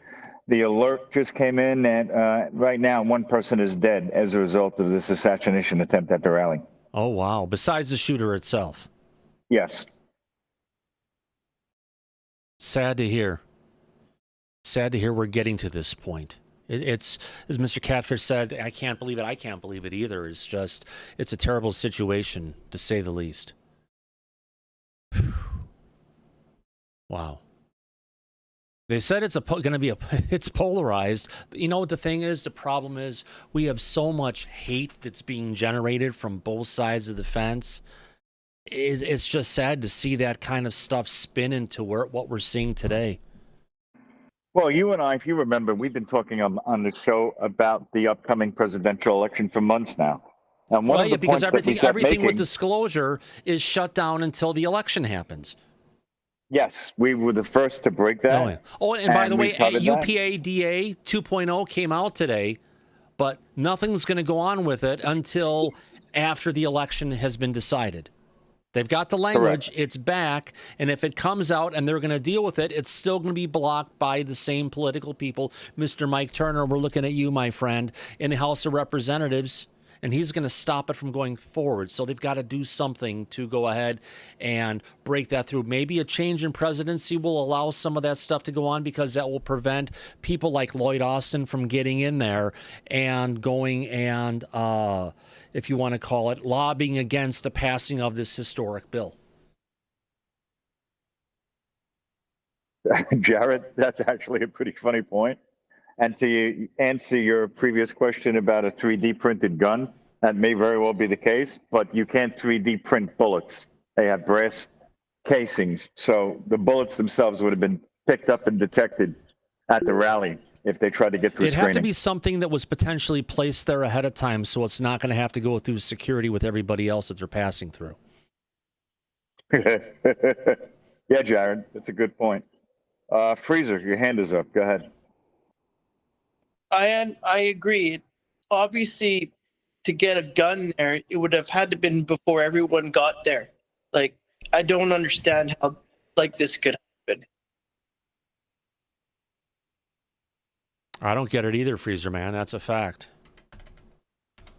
Oh, now, you and I have been talking for months now that during this presidential election, regardless of the outcome, we know there's going to be a degree of civil backlash that's going to occur on either side of the political aisle. You've almost been saying, Mike, that we might be dealing with something that could turn into, if you want to call it a what? Civil war. Civil war, yeah.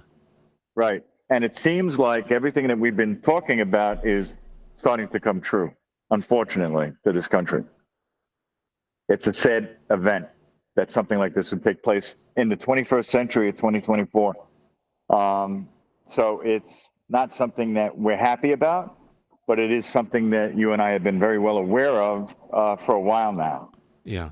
And now we're covering it. And it's something we've never had anything like this. We've had political rallies going on with, well, the government for as long as we've been around. So this is just something new to where you've got a big open event, a lot of people there, that they're actually going this low. Yeah. If the Secret Service is doing their job, they're going to also screen the people that are exiting the rally. Oh, yeah. They would have to. I mean, if I was still working in law enforcement, that's what I would be doing. Creating a perimeter and limiting the access to people for people to leave, and screening to see if there were any other weapons or explosive material that they may be in possession of. Just a whole slew of the investigation should be ramping up right now. Right. It looks like they've got a majority of the people out of there. Now it's just left with a couple people who are sitting down still, maybe in a wheelchair. But if not, it's just the police at this point. Police, FBI, Secret Service, whatever you want to call it. It's a sad day for the United States of America. Laura? I feel so bad for the family who lost their loved one. Let me tell you something. I've been to so many political rallies. They go through so much. You go through multiple screening. Even the tiniest little, I had a keychain that had a Swiss Army knife. They took that. Like I could do anything with that. It's ridiculous. So obviously, I don't trust that he just, they overlooked it. No, there's something more to this. I'm personally going to be looking at it from an RVing thing tomorrow. I'm too emotional right now to handle it. But the other thing I was going to say is, what's awful is I've been to different rallies, and what they'll do sometimes, the people that stand behind are often selected out of the crowd. They like to pick a diverse group of people, and I was selected in one of those particular rallies one time. And it's quite interesting. And I can't, you can't go anywhere. You have to wear protective armor if you're in public and this kind of thing. I think people are going to be angry, sick and tired. I don't know if they're going to lash out at each other, but there's going to be multiple lashing out as a result of this, Laura. Thomas and I have been already talking about this for a while now. And Rick, I'm sure you could back me up on this. The conspiracy theories are about to fly. They are already. They're going to claim a false flag. The Republicans are behind this. He had very limited injuries. It's already beginning, right, Rick? Yeah. That's stupid. Oh yeah. I'm reading. I'm seeing things now that are saying that. Like under the stage. I can't imagine that shot being fired from under the stage. Number one. Doesn't seem likely to me. No, and then who shot him? Who said did he commit suicide or did the police shoot him? There's conflicting reports. Secret Service doesn't acknowledge it. Right. But I'm sure there's a lot of police there, presence, local police and state police. Yeah, local police. Right. Yeah. So, let's just wait and see what happens and what the investigation shows. Absolutely. Wow. Interesting to see this situation come together. I want to thank everybody for coming out to this episode of Disclosure Tonight. More importantly, I want to thank our guest again, who's still in the back. I want to thank Mike for putting this all together. It's a sad day for America. A great day for disclosure. A great day for science going ahead, challenging up against Aaro and the cover-up coming from the Department of Energy. Sad day for America on this front. So on that, I'll take the wins, and we'll have to thank God there aren't any losses, Mike. Oh, absolutely. Thank God. Yeah. And we'll get more information as we move forward with this. And again, I want to thank Jarod for helping us to bring this information out to the public and being a part of the amazing work that he's doing with an amazing group of individuals over there at Flux Space and Falcon Space. Yeah, absolutely. On that note, I want to thank everybody for coming out to this episode of Disclosure Tonight. And as we usually say at the end of every episode of Disclosure Tonight, eyes open, no fear, be safe, everybody. But go back to Party City where you belong. We'll catch you in the flip side. Good night, everybody. Love you. Take care. Bye-bye.